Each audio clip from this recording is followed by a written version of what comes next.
نحمده ونستعينه ونؤمن به ونتوكل عليه ونعوذ بالله من شرور أنفسنا ومن سيئات أعمالنا من يهده الله فلا مضل له ومن يضلل فلا هادي له وأشهد أن لا إله إلا الله وحده لا شريك له وأشهد أن محمدا عبده ورسوله أرسله بالهدى ودين الحق ليظهره على الدين كله ولو كره المشركون اللهم صل على محمد وعلى آل محمد كما صليت على إبراهيم وعلى آل إبراهيم إنك حميد مجيد اللهم بارك على محمد وعلى آل محمد كما باركت على إبراهيم وعلى آل إبراهيم إنك حميد مجيد أما بعد فإن خير الكلام كلام الله وخير السنن سنن محمد صلى الله عليه وسلم وشر الأمور محدثاتها وكل محدثة بدعة وكل بدعة ضلالة وكل ضلالة في النار أعوذ بالله من الشيطان الرجيم بسم الله الرحمن الرحيم يا أيها الذين آمنوا اتقوا الله حق تقاته ولا تموتن إلا وأنتم مسلمون بسم الله الرحمن الرحيم تلك الدار الآخرة نجعلها للذين لا يريدون علوا في الأرض ولا فسادا والعاقبة للمتقين من جاء بالحسنة فله خير منها ومن جاء بالسيئة فلا يجزى الذين عملوا السيئات إلا ما كانوا يعملون സത്യ വിശ്വാസികളെ റഹ്മാൻ റബ്ബ് സുബ്ഹാനഹു വ തആലയുടെ നിയമ നിർദ്ദേശങ്ങൾ കഴിവിന്റെ പരമാവധി ജീവിതത്തിൽ പാലിക്കാൻ ശ്രമിച്ചുകൊണ്ട് മുത്തഖീങ്ങളായി ജീവിക്കണേ എന്ന് എന്നെയും നിങ്ങളെയും ഒക്കെ പ്രത്യേകമായി ഓർമ്മപ്പെടുത്തുകയാണ്. റബ്ബ് സുബ്ഹാനഹു വ തആല നമുക്കെല്ലാം അതിന് തൗഫീഖ് പ്രദാനം ചെയ്യുമാറാവട്ടെ. ദുആ ചെയ്യാൻ പ്രത്യേകമായി പറഞ്ഞേൽപ്പിച്ച പല സഹോദരങ്ങളുമുണ്ട്. റബ്ബ് സുബ്ഹാനഹു വ തആല എല്ലാവർക്കും ഖൈറും ബറക്കത്തും ധാരാളമായി വർഷിക്കുമാറാവട്ടെ. കഴിഞ്ഞ ദിവസങ്ങളിൽ നമ്മുടെ ഒരു സഹോദരി നമ്മിൽ നിന്ന് മരണപ്പെട്ടു, യാത്രയായി. റബ്ബ് സുബ്ഹാനഹു വ തആല അവർക്ക് മഗ്ഫിറത്തും മർഹമത്തും നൽകി അനുഗ്രഹിക്കുമാറാവട്ടെ. ബർസഖി ജീവിതവും പാരത്രിക ജീവിതവും എല്ലാം സന്തോഷപൂർണമാക്കി കൊടുക്കുമാറാവട്ടെ. നമ്മയും അവരെയും എല്ലാം അല്ലാഹു തആല ജന്നാത്തുൽ ഫിർദൗസിൽ കുടുംബസമേതം ഒരുമിച്ച് കൂട്ടിത്തരുമാറാവട്ടെ. ആമീൻ. സൂറത്തുൽ ഖസസിലെ 83-84 ആയത്തുകളാണ് ഓതി വെച്ചത്. സൂറത്തുൽ ഖസസ് മൊത്തത്തിൽ മൂസാ നബിയുടെയും ഫിർഔനിന്റെയും ചരിത്രമാണ് വിവരിക്കുന്നത്. 88 ആയത്തുകളാണ് മൊത്തം ആ സൂറത്തിലുള്ളത്. അതിൽ മൂന്നാമത്തെ ആയത്ത് മുതൽ 82 വരെയുള്ള 80 ആയത്തുകൾ ഫിർഔനുമായി ബന്ധപ്പെട്ട, മൂസാ നബിയുമായി ബന്ധപ്പെട്ട ചരിത്രങ്ങളാണ് ഈ അധ്യായത്തിൽ അല്ലാഹു തആല വിവരിച്ചത്. അതിൽ തന്നെ പ്രധാനമായും ഫിർഔനിന്റെ ധിക്കാരവും ആ ധിക്കാരത്തിന്റെ വ്യത്യസ്തമായ രൂപഭാവങ്ങളും ഒക്കെ അല്ലാഹു തആല പ്രതിപാദിക്കുന്നുണ്ട്. സമാനമായി കൂട്ടത്തിൽ ഖാറൂനെയും അല്ലാഹു തആല പരാമർശിക്കുന്നു. മൂസാ നബിയുടെ ഖൗമിലുണ്ടായിരുന്ന ധിക്കാരിയായ മറ്റൊരുത്തനാണല്ലോ ഖാറൂൻ എന്നത്. ആ ഖാറൂനിന്റെയും അഹങ്കാരമാണ് അല്ലാഹു തആല പരാമർശിച്ചത്. അവസാനം ഖാറൂനെയും ഫിർഔനെയും എല്ലാം നശിപ്പിച്ച ചരിത്രം പറഞ്ഞ ശേഷം അല്ലാഹു തആല പറഞ്ഞ രണ്ടായത്തുകളാണ് ഞാനിവിടെ ഓതി വെച്ചത്. തിൽക ദാറുൽ ആഖിറ, ആ പാരത്രികമായ ഭവനം എന്നത് നജ്അലുഹാ ലില്ലദീന ലാ യുരീദൂന ഉലുവ്വൻ ഫിൽ അർളി വലാ ഫസാദ, ഭൂമിയിൽ ഔന്നിത്യം ആഗ്രഹിക്കാത്ത, കുഴപ്പങ്ങൾ ആഗ്രഹിക്കാത്ത ആളുകൾക്കാണ് പാരത്രികമായ ഭവനമുള്ളത്. വൽ ആഖിബത്തു ലിൽ മുത്തഖീൻ, റബ്ബിനെ സൂക്ഷിച്ച് ജീവിക്കുന്നവർക്കാണ് അന്തിമ പര്യവസാനവും ഉള്ളത് എന്നാണ് 83-ാമത്തെ ആയത്തിൽ അല്ലാഹു തആല നമ്മെ ഓർമ്മപ്പെടുത്തുന്നത്. ഔന്നിത്യം കാണിക്കുക, വലിപ്പത്തരം കാണിക്കുക എന്നത് ഒരു വലിയ ദുസ്വഭാവമായി തന്നെയാണ് പ്രമാണങ്ങൾ നമ്മെ പരിചയപ്പെടുത്തുന്നത്. കഴിഞ്ഞ ആഴ്ച ഖുതുബയിൽ നാം സൂചിപ്പിച്ചു, റിയാ, ലോകമാന്യവുമായി ബന്ധപ്പെട്ട കാര്യങ്ങൾ. അതുപോലെ തന്നെ അല്ലെങ്കിൽ അതിനേക്കാൾ ഏറെ ഗൗരവമായി പരിചയപ്പെടുത്തിയ ഒന്നാണ് ഇജാബുൽ മർഇ ബിനഫ്സി. ഓരോരുത്തർക്കും തന്നെ കുറിച്ച് ഒരു റുജുബുണ്ടാവുക, തൻപോരിമയുണ്ടാവുക, ഞാൻ തരക്കേടില്ല, ഞാനാണ് എല്ലാം എന്ന ഒരു തോന്നൽ. അതാണ് ഉലുവ് ആഗ്രഹിക്കാൻ, ഔന്നിത്യം ആഗ്രഹിക്കുക.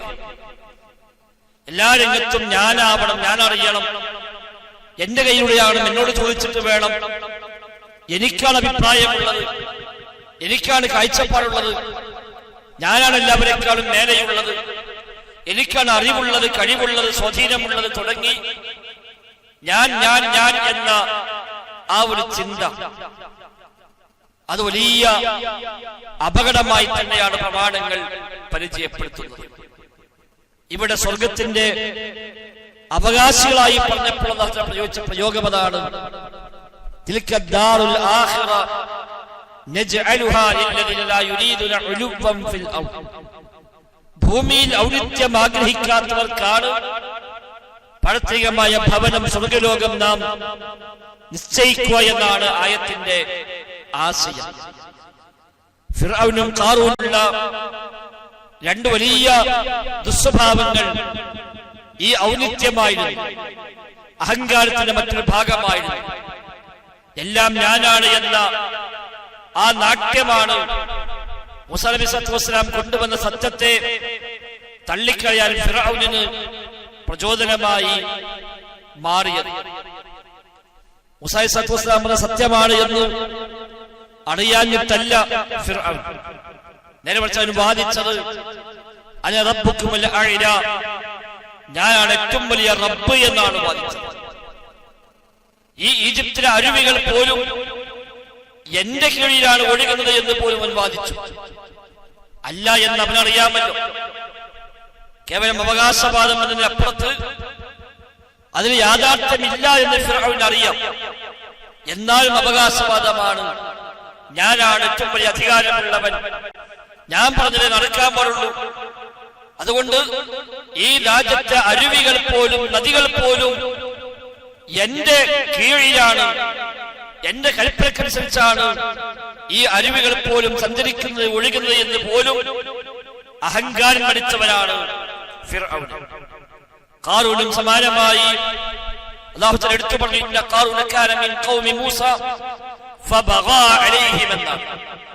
ഖാറൂൻ മൂസാ നബിയുടെ സമുദായത്തിൽപ്പെട്ടവനായിരുന്നു.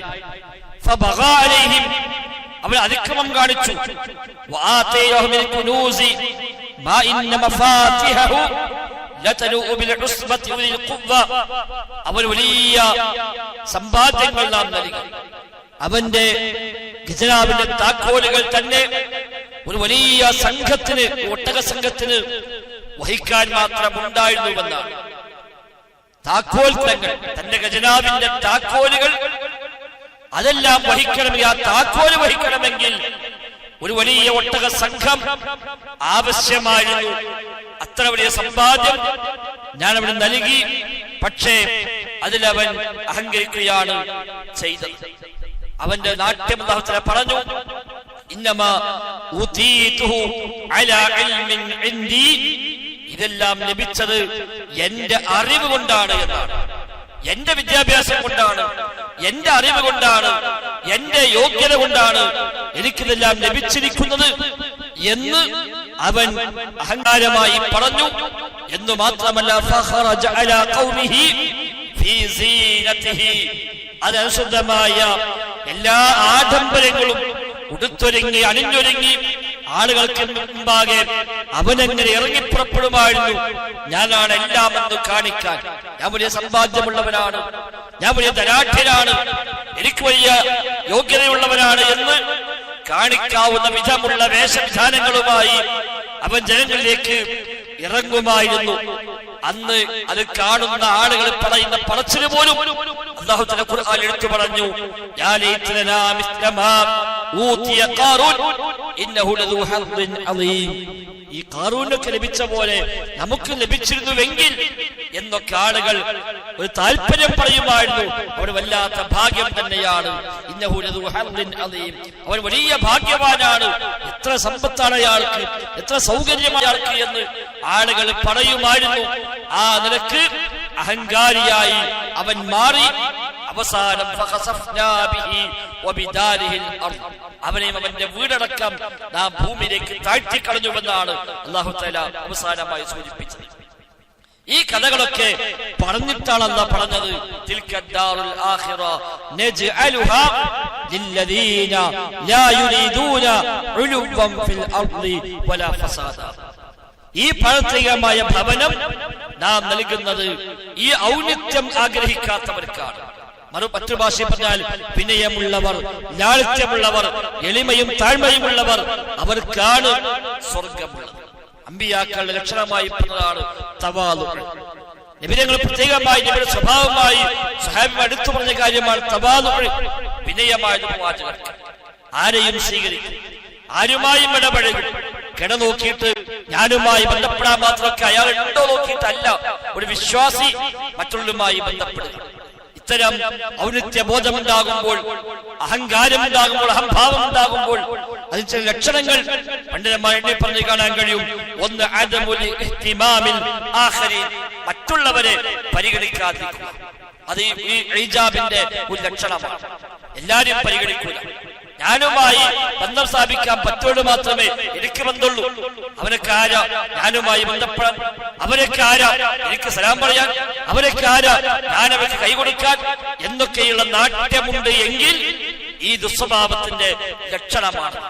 കടവത്തവരോട് മാത്രം ബന്ധം സ്ഥാപിക്കുക അല്ല, അവന്റെ ഏതു രംഗത്തും അത്തരക്കാരെ മാത്രം വിളിക്കുക. അവന്റെ ബന്ധങ്ങളൊക്കെ അത്തരക്കാരോട് മാത്രം, അവന്റെ കൂട്ടുകൂടലൊക്കെ അത്തരം ആളോട് മാത്രം. അയൽപ്പക്കത്തുണ്ട് പ്രയാസപ്പെടുന്നവർ അവൻ കാണുന്നില്ല, കുടുംബത്തിലുണ്ട് തെങ്ങിയവർ അവൻ കാണുന്നില്ല, കൂടെ പഠിച്ചവരുണ്ട്. ഇത്രയും എത്താത്ത ആളുകൾ അവർ നമ്മുടെ ആ ഒരു ലിസ്റ്റിൽ അവരാരുമില്ല. നിബിധങ്ങൾ വിവാഹ സദ്യയെ കുറിച്ച് പോലും പറയുമ്പോ നിബിധങ്ങൾ പറഞ്ഞ വിവാഹ സദ്യയാണ് ഏറ്റവും മോശപ്പെട്ട സദ്യ. എങ്ങനെയാണെങ്കിൽ അതിലേക്ക് ധനികന്മാർ മാത്രം ക്ഷണിക്കപ്പെടുകയും ദരിദ്രന്മാർ അവഗണിക്കപ്പെടുകയും ചെയ്യുന്നുവെങ്കിൽ ആ സദ്യയേക്കാൾ മോശപ്പെട്ട മറ്റൊരു സദ്യ ഇല്ല എന്നാണ്. വിവാഹ സദ്യക്ക് മഹത്വമുണ്ട്, പക്ഷെ ആ വിവാഹ സദ്യക്ക് ധനികരെ മാത്രം വിളിക്കുന്നു, തന്റെ നിലവാരമെത്തവരെ മാത്രം വിളിക്കുന്നു, അല്ലാത്തവരും അവഗണിക്കപ്പെടുന്നു എങ്കിൽ വലീമത്തിന്റെ ഭക്ഷണമാണ് ഏറ്റവും ശർറായ ഭക്ഷണം ഈ നിലക്കാണെങ്കിൽ എന്ന് റസൂലുള്ളാഹി സ്വല്ലല്ലാഹു അലൈഹി വസല്ലം തങ്ങൾ എടുത്തു പറയുകയാണ്. മറ്റു ലക്ഷണമാണ് താൻ തന്നെ തന്നെ പുകഴ്ത്തുക, നമ്മുടെ മേന്മകൾ എടുത്തു പറയുക. നമ്മുടെ കഴിവുകൾ നമുക്ക് തന്നെ വലിയ സംഭവമായി തോന്നുക. അതാ ഖാറൂനുണ്ടായത്. ഈ സമ്പത്തെല്ലാം ഉണ്ടായപ്പോ അവൻ പറഞ്ഞ വാക്കുകളാണ്, ഇന്നമാ ഊതീതുഹു അലാ ഇൽമിൻ മിൻ ഇൻദി, എന്റെ അറിവ് കൊണ്ടാണ്, എന്റെ യോഗ്യത കൊണ്ടാണ് ഇതെല്ലാം എനിക്കുണ്ടായത് എന്നാണ്. അല്ല, പടച്ച റബ്ബിന്റെ ഔദാര്യമാണ്. ഒരു യോഗ്യതയുമില്ലാത്തവർക്ക് അല്ലാഹു തആല വാരിക്കോരി കൊടുക്കുന്നവരുണ്ട്. എല്ലാ യോഗ്യതയും ഉണ്ടായിട്ടും എങ്ങോട്ടും എത്താത്തവരുണ്ട്. പടച്ച റബ്ബിന്റെ ഔദാര്യമാണ് അത് മുഴുവനും. അതിനു പകരം ഞാനെന്ന് പഠിച്ചത് കൊണ്ടാണ്, ഞാൻ വലിയ ബുദ്ധിശാലിയായത് കൊണ്ടാണ്, ബിസിനസിന്റെ എല്ലാ ട്രിക്കും അറിയാവുന്നത് കൊണ്ടാണ് ഞാനൊക്കെ രക്ഷപ്പെട്ടു പോകുന്നത്. മറ്റു പലരും പൂട്ടിപ്പോയപ്പോ, മറ്റു പലരും ബിസിനസ് പൊളിഞ്ഞപ്പോ ഞാൻ പൊളിയാതെ പിടിച്ചിരുന്നത് അതിന് മാത്രമുള്ള കഴിവും തന്റെ അടക്കം എനിക്കുണ്ട്. അതുകൊണ്ടാണ് തോന്നുന്നുവെങ്കിൽ പടച്ച റബ്ബിനെ മറക്കലാണ്. അവനവനെ പറ്റി വലിയ വലിപ്പത്രം തോന്നുക. ഞാൻ ഇന്ന ആളാ, മോനാണ്, ഞാൻ ഇന്ന കുടുംബത്തിൽപ്പെട്ട ആളാണ്, ഞാൻ ഇന്ന യോഗ്യതകളാണ്, ഇന്ന ആളുകളുമൊക്കെ ബന്ധമുള്ളവനാണ്, ഞങ്ങളൊക്കെ ആരാഎനിക്കറിയുമോ എന്ന മട്ടിലുള്ള സംസാരങ്ങളൊക്കെ ഈ ഒരു സ്വഭാവത്തിന്റെ ബാഹ്യമായ ലക്ഷണങ്ങളാണ് എന്നാണ്. എല്ലാവരെക്കാളും മേലെ ഞാനാണ് എന്ന തോന്നൽ. എവിടെ കൂടിയാലും നാലാൾ കൂടുന്നിടത്ത് ഞാനാണ് അതെല്ലാം യോഗ്യതയുള്ളവൻ, എന്റെ അഭിപ്രായമാണ് സ്വീകരിക്കപ്പെടാൻ നല്ലത്, എന്നോട് ചോദിക്കാതെ ഒന്നും ചെയ്യാവതല്ല എന്നിട്ട് പല രംഗത്തും പല വിഷയത്തിലും പലപ്പോഴും ആളുകൾ തെറ്റായി പ്രതികരിക്കും. കാരണം എന്താ, ഞാൻ അറിഞ്ഞിട്ടില്ല, എന്നോട് ചോദിച്ചിട്ടില്ല, എന്നോട് പറഞ്ഞിട്ടില്ല എന്ന മട്ടിൽ പ്രതികരിക്കുന്ന ആളുകൾ. അപ്പൊ ഞാൻ എല്ലാത്തിലും വേണ്ടവനാണ്, എല്ലാത്തിലും പോന്നവനാണ് എന്ന് അവനാണ് തോന്നിയാൽ അതൊരു പ്രശ്നമാണ്, അതൊരു രോഗമാണ്. റസൂലുള്ളാഹി സ്വല്ലല്ലാഹു അലൈഹി വസല്ലം തങ്ങൾ എല്ലാവരുമായും കൂടിയാലോചിക്കുന്നതാണ്. മക്കളോട് പോലും, ചെറിയ കുട്ടികളോട് പോലും നബി തങ്ങൾ മുശാവറ ചെയ്യാറുണ്ട്, കൂടിയാലോചിക്കുന്നുണ്ട്. ഭാര്യമാരുമായി നബി തങ്ങൾ കൂടിയാലോചിക്കുന്നുണ്ട്. എന്താ അവളോട് ചോദിക്കാൻ? ആണുങ്ങളെ വിഷയം എന്തിനാ പെണ്ണുങ്ങൾ അറിയണത്? അല്ല, നബി തങ്ങൾ ഭാര്യമാരോട് പോലും കൂടിയാലോചിക്കുന്നുണ്ട്. ഹുദൈബിയ സന്ധിയിൽ നബി തങ്ങൾ നടപ്പാക്കിയ ആ തീരുമാനം ഭാര്യ ഉമ്മു സലമ റളിയല്ലാഹു അൻഹായുടെ നിർദ്ദേശപ്രകാരമായിരുന്നുവെന്നാണ്. ഭാര്യയാണ് നിർദ്ദേശം നൽകിയ, ഇങ്ങനെ ചെയ്താൽ മതി, അതാ നടപ്പാക്കിയത്, അതാണ് വിജയിച്ചത്. ആ നിലയ്ക്ക് എവിടേക്ക് അഭിപ്രായമുണ്ടോ അതൊക്കെ ആരായാൻ സാധിക്കണം. അതിനൊരെൽപ്പം വിനയം, ഒരൽപ്പം താഴ്മ, ലാളിത്യം ആവശ്യമുണ്ട്. അല്ലാതെ എല്ലാം എനിക്ക് തന്നെ അറിയാം, അതൊന്നിപ്പോ ചോദിക്കേണ്ട കാര്യമില്ല, കൂടിയാലേക്കാണെന്നില്ല, ഞാനെന്ന് പറയും, അതെന്നെ നടപ്പായിക്കൊള്ളണം എന്നുള്ളതല്ല. മൂന്നാമത് ലക്ഷണമാണ് തെറ്റ് സംഭവിച്ചാൽ അംഗീകരിക്കാതിരിക്കുക.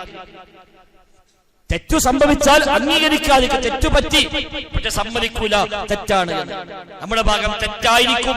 ഒരു സംസാരമുണ്ടായി, ഒരു പ്രശ്നമുണ്ടായി, കുടുംബത്തിലാവാം, നാട്ടിലാവാം, കമ്മിറ്റിയിലാവാം, എവിടെയുമാകാം, ആ ഭാഗം തെറ്റാണ് എന്ന് ബോധ്യമുണ്ട്. എന്നാലും സമ്മതിക്കാതിരിക്കുക, ന്യായീകരിക്കുക. തെറ്റ് എനിക്കല്ല, അവനാണ് എന്ന് സ്ഥാപിക്കാൻ ശ്രമിക്കുക. ഈ സ്വഭാവത്തിന്റെ ബാഹ്യമായ ലക്ഷണങ്ങളിൽപ്പെട്ടൊരു കാര്യമാണ്. അതേസമയം തെറ്റുപറ്റിയാൽ തെറ്റാണ് സമ്മതിക്കേണ്ടവനാണ് ശരിയായ വിശ്വാസി എന്നുള്ളത്. മറ്റുള്ളവരെയെല്ലാം അടിച്ചാക്ഷേപിക്കുക, എല്ലാവരെയും താഴ്ത്തിക്കെട്ടുക അഹങ്കാരത്തിന്റെ ലക്ഷണമായി നബി തങ്ങൾ പറഞ്ഞ ഒന്നാണ് കിബറുള്ളവൻ സ്വർഗ്ഗത്തിൽ പ്രവേശിക്കില്ല എന്ന് പറഞ്ഞപ്പോൾ എന്താണ് കിബർ എന്ന് സഹാബിമാർ ചോദിക്കുമ്പോൾ നബി തങ്ങൾ കൊടുത്ത മറുപടി കാണാം. കിബർ എന്ന് പറഞ്ഞാൽ ബത്റുൽ ഹഖി വ ഗംതുൻ നാസ്, ജനങ്ങളെ പുച്ഛിച്ചു തള്ളുക, സത്യത്തെ അവമതിക്കുക, അതാണ് കിബർ എന്നാണ്. എല്ലാവരെയും വില കുറച്ച് കാണിക്കുക. അവരൊന്നും ഒന്നുമല്ല, ഓനൊക്കെ പിന്നെ വലുതായി, അവരൊക്കെ പണ്ട് എന്തായിരുന്നു, ഓനെ വാപ്പന്റെ വിട്ട് പണിയെടുത്തവരാണ്, ഓനെ പഴയകാലം എനിക്കല്ലേ അറിയുള്ളൂ എന്ന് പറഞ്ഞ് എല്ലാവരെയും അടിച്ചാക്ഷേപിക്കുക, എല്ലാവരെയും താഴ്ത്തിക്കെട്ടുക. ആരും ഒന്നിനും പോന്നവനല്ല എന്ന തോന്നൽ, എല്ലാവരെക്കാളും മീതെ ഞാനാണ് എന്ന തോന്നൽ. അവരാരും ഒന്നും പറയേണ്ടതില്ല, പറയാൻ പറ്റിയവരല്ല, യോഗ്യരല്ല.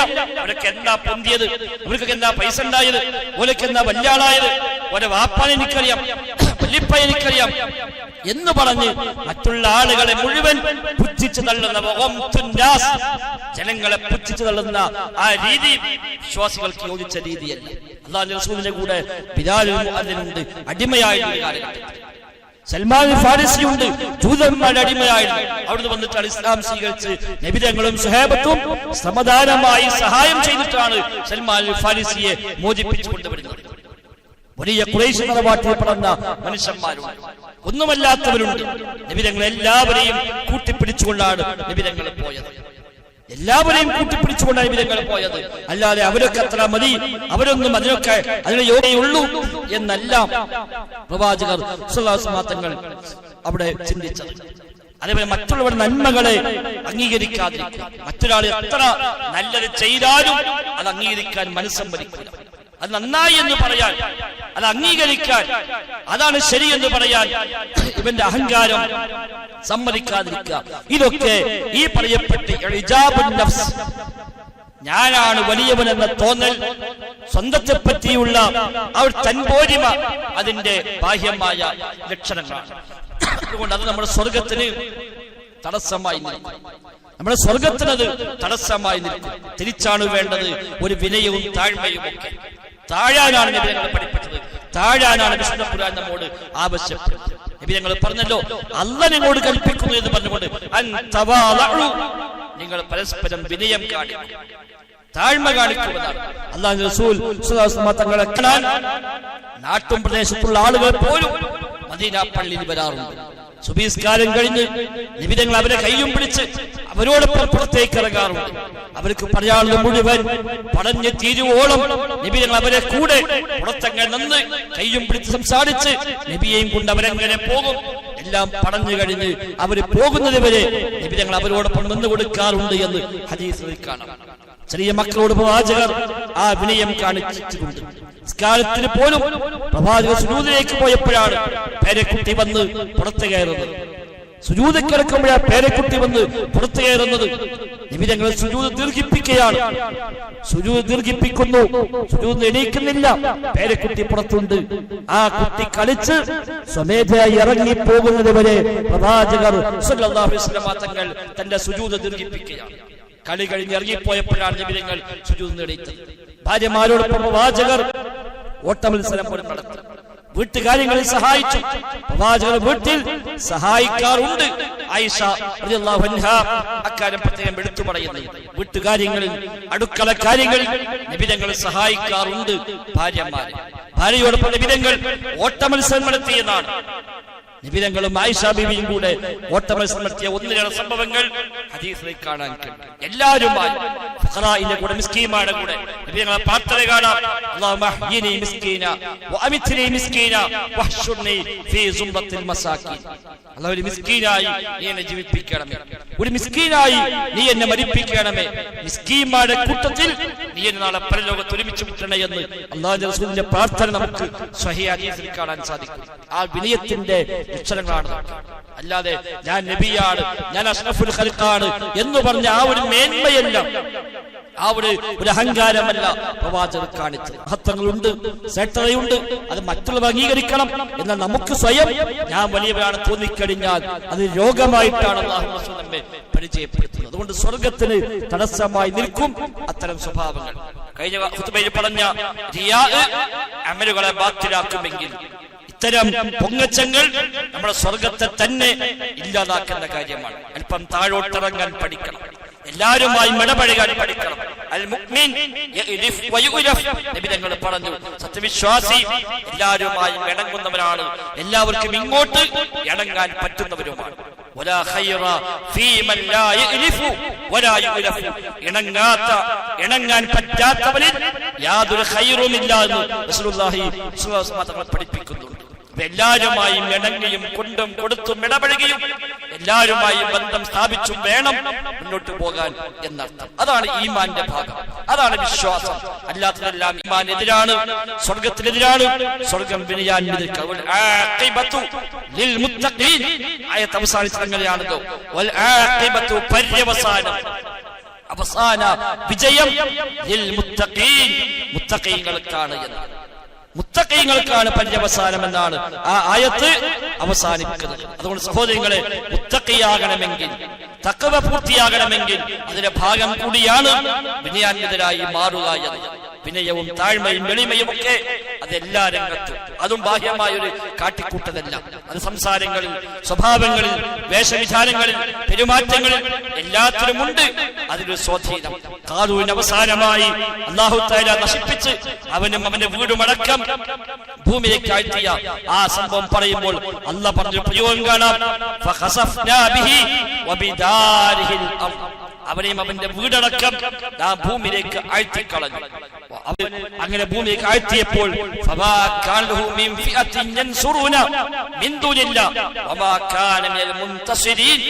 അവനും വീടും ഒന്നാകെ ഭൂമിയിലേക്ക് താഴ്ന്നു പോയപ്പോൾ അവനെ സഹായിക്കാൻ അവന്റെ സംഘത്തിന് സാധിച്ചില്ല. അവന് ആൾക്കാരുണ്ട്, അവന് ശിങ്കിടികളുണ്ട്, അവന് വേണ്ടപ്പെട്ട പലരുമുണ്ട്, അവർക്കാർക്കും ഒന്നും ചെയ്യാൻ കഴിഞ്ഞില്ല. സ്വയം സഹായ നടപടികൾ കൈക്കൊള്ളാനും അവനെ കൊണ്ട് കഴിഞ്ഞില്ല. സ്വന്തമായി രക്ഷപ്പെട്ടു പോരാൻ കഴിഞ്ഞില്ല. അവന്റെ എല്ലാ വേണ്ടപ്പെട്ടവരും നോക്കിയിരിക്കാന്നല്ല, നിസ്സഹായരായി നോക്കിയിരിക്കുക എന്നല്ലാതെ ഒന്നും ചെയ്യാൻ ആരെ കൊണ്ടും സാധിക്കാത്ത വിധം അവൻ ദയനീയമായി അവന്റെ വീടടക്കമൊന്നാകെ ഭൂമിയിലേക്ക് താഴ്ന്നുപോയി എന്നാണ് വിശുദ്ധ ഖുർആൻ ഇവിടെ എടുത്തു പറയുന്നത്. അത്ര ഒരു രംഗം വന്നാൽ ആർക്കാ എന്താ ചെയ്യാൻ പറ്റും? റബ്ബിന്റെ അദാബ് വന്നാൽ എന്തു ചെയ്യാൻ പറ്റും? ഈ അദാബ് വേണ്ട, ഒരു പരീക്ഷണം വന്നു, എന്തു ചെയ്യാൻ കഴിയും? രണ്ട് കൈയും കെട്ടി അത് സ്വീകരിക്കുകയല്ലാതെ എന്തു ചെയ്യാൻ കഴിയും? തടയാൻ ആർക്ക് പറ്റും? ആർക്കാണ് നമ്മൾ രക്ഷപ്പെടാൻ കഴിയുക? വന്നത് സഹിക്കുകയല്ലാതെ, വന്നത് ഏറ്റുവാങ്ങിയല്ലാതെ, പടച്ചറബിന്റെ ഇടപെടൽ എന്താണോ അത് അതേപടി ഏറ്റുവാങ്ങുകയല്ലാതെ മറ്റെന്താ സഹോദരങ്ങളെ നമുക്കവിടെ ചെയ്യാൻ കഴിയും? അതുകൊണ്ട് അല്പമൊക്കെ വിനയവും താഴ്മയും ജീവിതത്തിന്റെ ഭാഗമാക്കി മാറ്റുക. പടച്ചറബിനെ കുറിച്ചുള്ള ഓർമ്മ ജീവിതത്തിന്റെ ശീലമാക്കി മാറ്റുക. സ്വർഗം കിട്ടണമെന്ന നിർബന്ധ ബുദ്ധി നമുക്കുണ്ടാവുക. ആ സ്വർഗം നഷ്ടപ്പെടാൻ നിമിത്തമായേക്കാവുന്ന എന്തെല്ലാം സ്വഭാവങ്ങളുണ്ടോ അതൊക്കെ ജീവിതത്തിൽ ഇല്ല എന്ന് ഉറപ്പുവരുത്താൻ നമ്മൾ തയ്യാറാവുക. അല്ലാഹു തആല തൗഫീഖ് നൽകുമാറാവട്ടെ.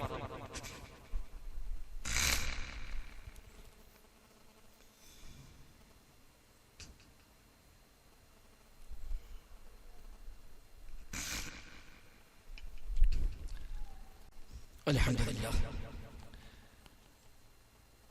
نحمده ونستعينه ونؤمن به ونتوكل عليه اللهم صل على محمد وعلى آل محمد كما صليت على إبراهيم وعلى آل إبراهيم إنك حميد مجيد സഹോദരങ്ങളെ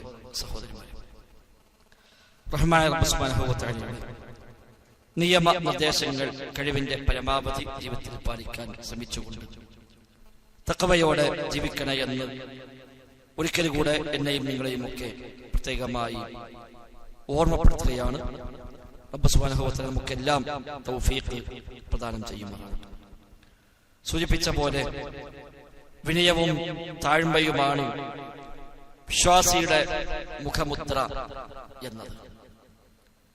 ഞാൻ ഒന്നുമല്ല എന്ന ആ ബോധമാണ്, ആ തിരിച്ചറിവാണ് ഒരു വിശ്വാസിക്ക് എപ്പോഴും ഉണ്ടാവേണ്ടത്. എന്തൊക്കെ നേട്ടങ്ങൾ നേടാൻ കഴിഞ്ഞാലും അതൊന്നും നമ്മുടെ ഒരു കഴിവ് കൊണ്ടല്ല.